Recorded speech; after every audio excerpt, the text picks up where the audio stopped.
Je m'adresse à vous tous qui me connaissez, à ceux qui me connaissent en tant que prédicateur de la parole de Dieu, à ceux qui me connaissent comme le coach Zoromé Mamadou.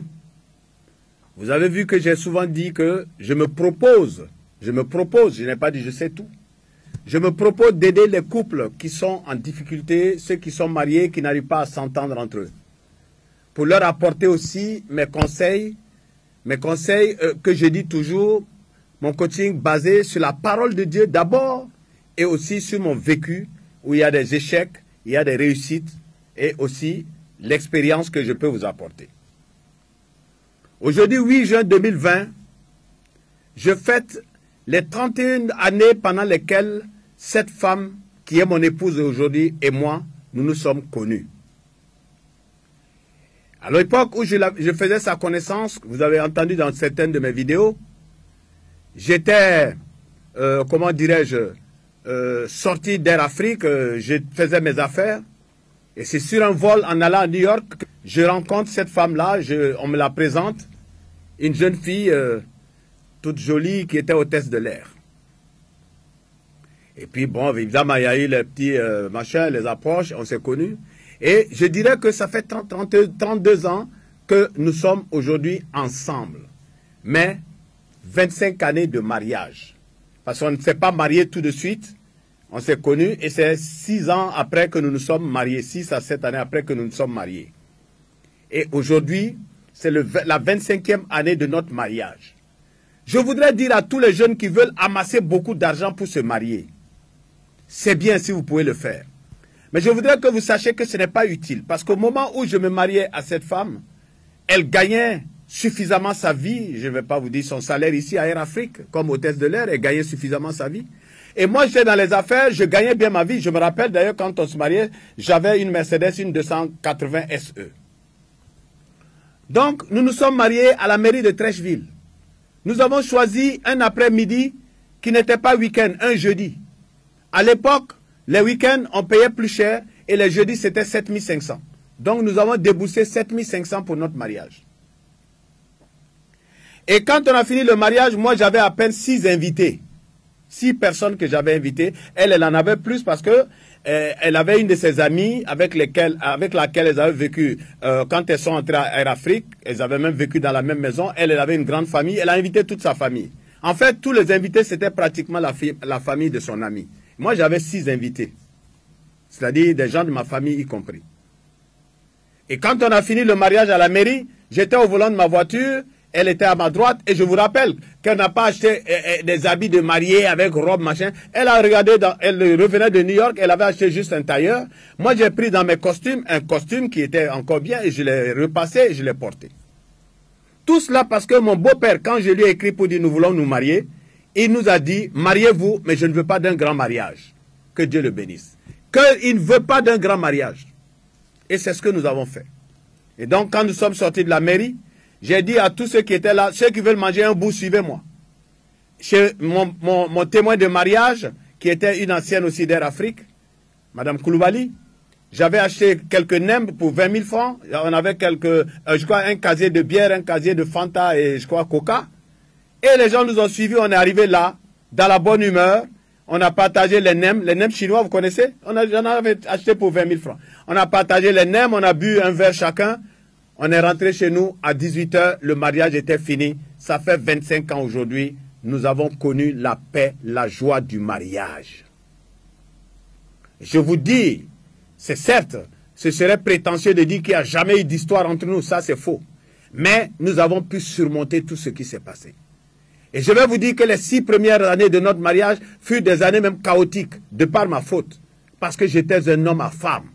J'étais toujours dehors. Mais cette femme a su, et ça je dis, je bénis Dieu, attraper son cœur. Et c'est ce que je voudrais que beaucoup de femmes, des jeunes mariés, des jeunes filles, des jeunes mariés retiennent aujourd'hui. Que ce qui est demandé à la femme est très difficile, certes, mais c'est ce qui fait le bonheur du monde et de la famille. Une femme qui sait garder son corps, une femme qui sait garder sa bouche, une femme qui sait conseiller la nuit son homme dans le foyer, c'est une femme qui gouverne le monde sans le savoir. Je bénis Dieu. Et je bénis cette femme que Dieu m'a donnée. Car dans la parole de Dieu que je prêche, il est écrit, celui qui a trouvé une femme a trouvé le bonheur. Moi, je l'ai trouvé. Je l'ai trouvé. Et c'est pourquoi aujourd'hui, je mets devant cette caméra pour vous dire, quand vous voulez vous marier, évitez ces problèmes de sexe. Oui, elle couche bien, elle fait ça bien, elle fait ceci bien. Évitez, il a l'argent, il a ceci. En tout cas, il n'y a pas eu ce calcul concernant cette fille à mon égard. Et je n'ai pas eu ce calcul à son égard. Et je vous assure, il y a d'autres valeurs qui nous ont unis. Il y a d'autres valeurs qui nous ont unis. Après tout ce temps de tohu-bohu que j'ai connu et toutes ces mauvaises choses, quand le Seigneur a permis que je me calme, j'ai pu maintenant regarder dans le rétroviseur. Et j'ai vu ce que c'est que de se marier. La première chose que je vous dis quand vous devez vous marier, apprenez à vous aimer. Apprenez à vous aimer. Car la personne que vous rencontrez a des qualités, elle a des défauts. Commencez à faire comme la marmite et le couvercle. Elle a quel défaut? J'ai quel défaut?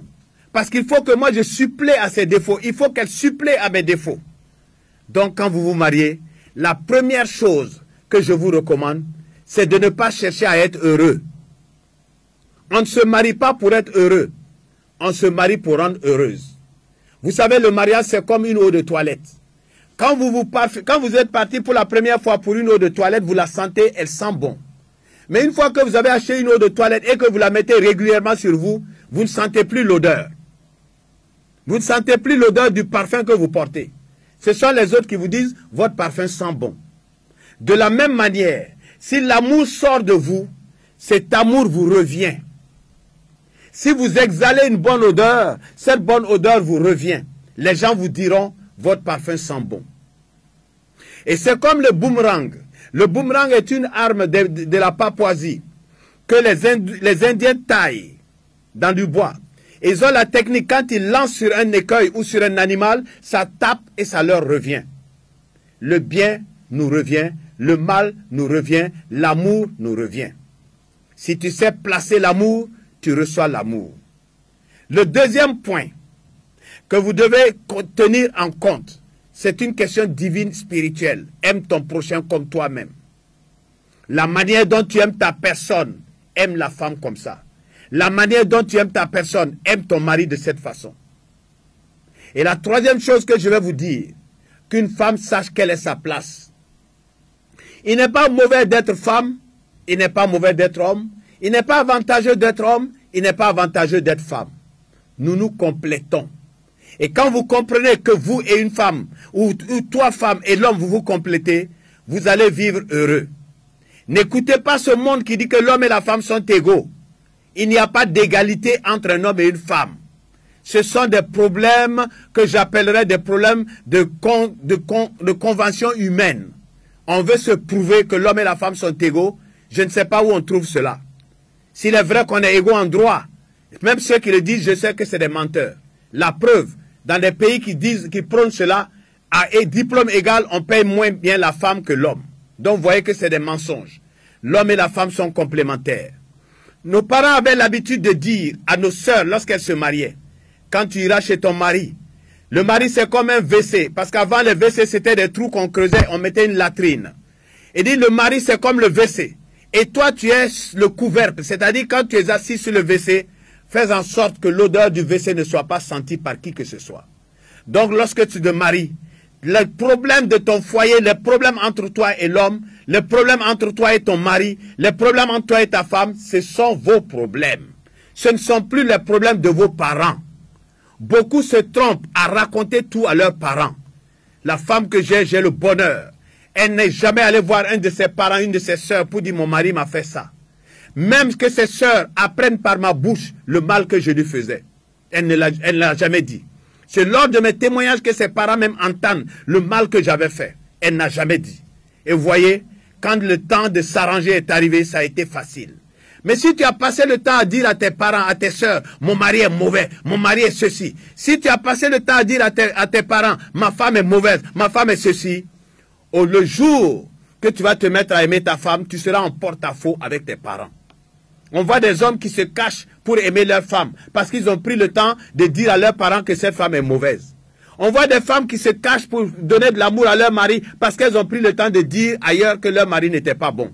Donc le mari, c'est comme le WC, assois-toi dessus, que l'odeur ne soit sentie par personne. Toi aussi, la femme que tu épouses, protège-la. Parce que toute femme veut un homme qui la protège. Le meilleur des maris, c'est celui qui protège la femme. Quand une femme sent qu'un homme la protège, cet homme est le meilleur des maris. C'est pourquoi dans la Bible, on avait une femme qui disait à son mari, Abraham, mon Seigneur. Si tu veux que ta femme te respecte, si tu veux qu'elle soit soumise à toi, tout vient de toi. Parce que si tu lui donnes la considération, parce que je suis arrivé là où des filles même prenaient le téléphone pour appeler ma femme pour l'insulter, parce que je sortais avec elle. Alors vous comprenez que lorsque vous faites des choses comme ça, c'est vous-même que vous insultez, et cette femme vous la diminuez. Elle ne peut pas vous aimer, elle ne peut pas se soumettre à vous.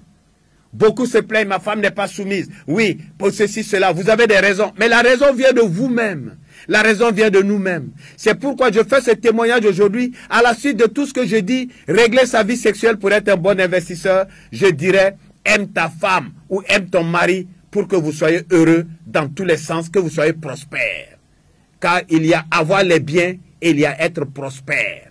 Avoir la richesse n'est pas le bonheur.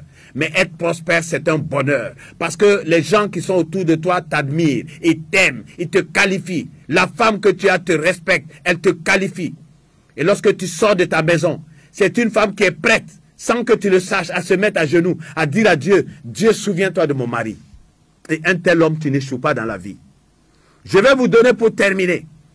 Un homme était un grand coureur de femmes. Et sa femme, chaque fois qu'ils avaient à manger, à la fin du repas, elle rentre dans la chambre et elle prie et dit à Dieu, mon mari Robert est un chercheur de femmes. Dieu, je te demande de ne jamais lui donner plus que le repas de chaque jour. Donne-lui seulement la popote du jour, ne lui donne pas plus. Parce que Robert, c'est aux femmes, il va aller donner. Donc vous voyez cette femme sans le savoir, prier contre le bonheur et la prospérité de son mari. Un tel homme ne pouvait pas être prospère parce que Dieu écoute la parole qui sort de la bouche de sa femme.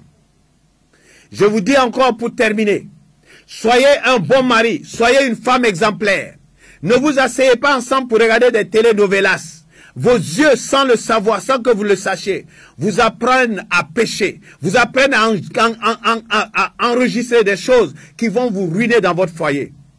Je prie Dieu pour chacun d'entre vous. En ce jour, moi, de mon anniversaire de 25 années de mariage, je suis heureux et je souhaiterais que chacun de vous puisse partager le même bonheur.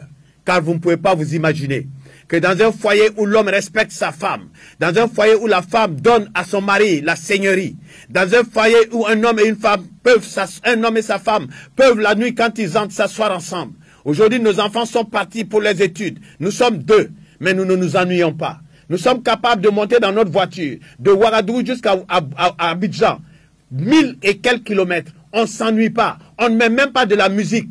On est là, on n'a pas fini de causer qu'on est arrivé. Je vous souhaite à tous la même chose. Que la paix de Dieu soit avec vous et que vous sachiez vous marier comme il se doit pour votre bonheur et pour votre prospérité.